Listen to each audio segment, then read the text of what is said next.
Hi, I'm Vibrine Samuels and welcome back to another episode of Soul Stirring Astrology, where I give you my textured take on the world of astrology. And today we have a solar eclipse in Pisces. So the sun has travelled the whole of the zodiac and has returned home in the 12th house of Pisces.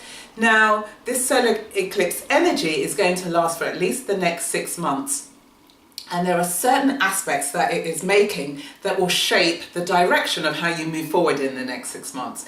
So the solar eclipse is in Pisces.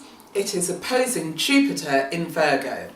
So here we have this sense of returning home. It's travelled from Aries and through to Taurus and Gemini and Cancer and Leo. So the sun has journeyed around the zodiac, has returned home to Pisces.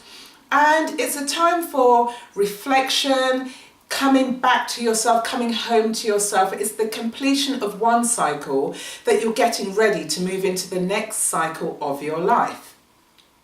What can help you is this Jupiter in Virgo, which is opposing this solar eclipse. And Jupiter is showing you the direction of this new bountiful horizon. It's as wide and as far as your eyes can take in. It's where you really get to dream, but also able to turn this dream into a reality. Now, because it's opposing the solar eclipse in Pisces, there's some sensitivity or maybe some insecurity about whether you believe or not, whether you can actually bring about this dream.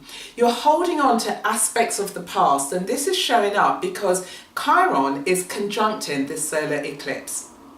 Also, Neptune is in Pisces. So Pisces is very busy around this solar eclipse time, but it's showing up your sensitivities around, do you believe in the new philosophy, the new laws, the new ideas, the new horizon? And so Jupiter here is challenging you, encouraging you, provoking you even to step away from your security blanket and to try something new. And also this resonates with the energies between Pisces on the one hand, which is very watery, very sensitive, and then you've got Virgo on the other, which is grounded in reality.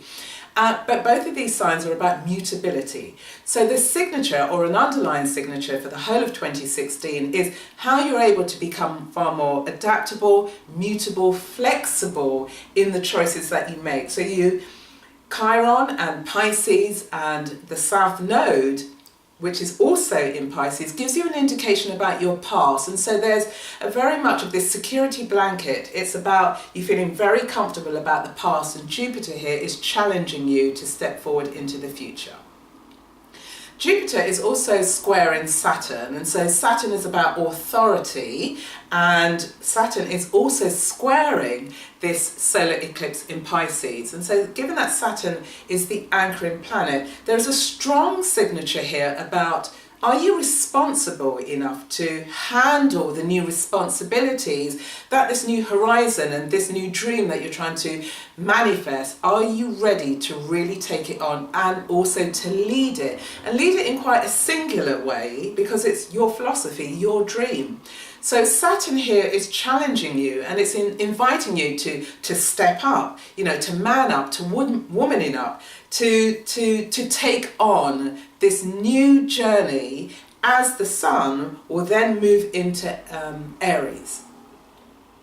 So you're being challenged here, and the challenge, I think, is really hinged around, are you prepared to sever from the past, because there is so much about the past associations, and the associations are linked with pain. Are you able to grow through the pain so that you can embrace this new horizon? We also have Saturn, and Saturn is squaring Neptune. Saturn is the authority figure, and Neptune is about the collective. It has other associations about disillusionment, which is shown up with this this solar eclipse. But where we have Saturn, and Saturn is squaring Neptune, it also shows up in our internal world and the external world. So there are a couple of examples. We have, all that's going on with regards to the build-up for the American elections. We've got Donald Trump, and he's galvanized a proportion of the American electorate. And this is where we have Saturn in Sagittarius. So that's about new philosophies, laws, ways of thinking, and Saturn being the authoritarian figure. So Donald Trump represents this. He's representing a break from the past and coming up with a new philosophy in terms of how he would be leading America.